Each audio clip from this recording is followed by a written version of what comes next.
Kenapa sih kisah sejarah Nusantara itu sering sekali dikisahkan dalam bentuk cerita mistis dan dibalut dengan kesaktian?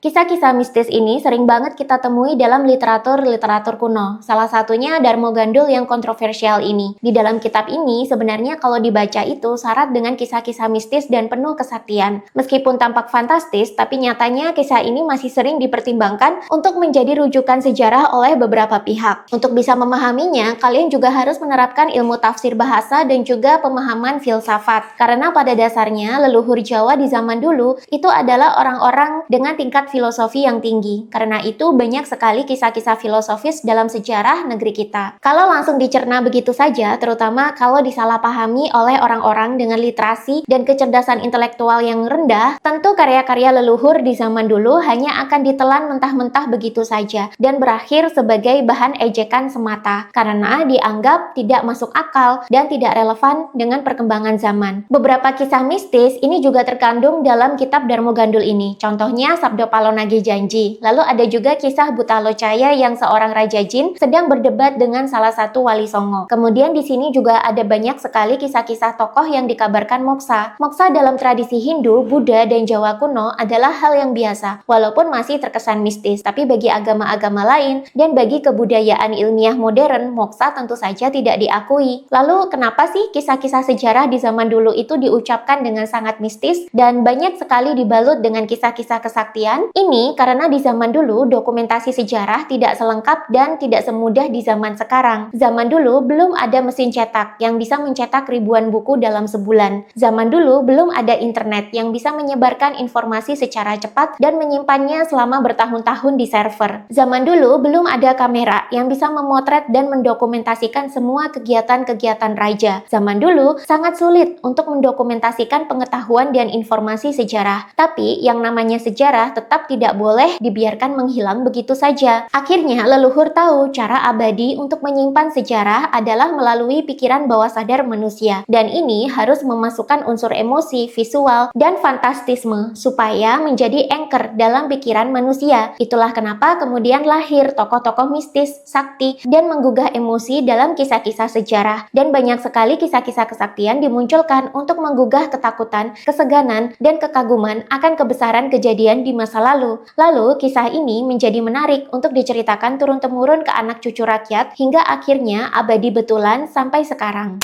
Yang mau baca kisah Darmo Gandul selengkapnya, langsung saja kalian cek out sendiri bukunya di keranjang di kiri bawah video.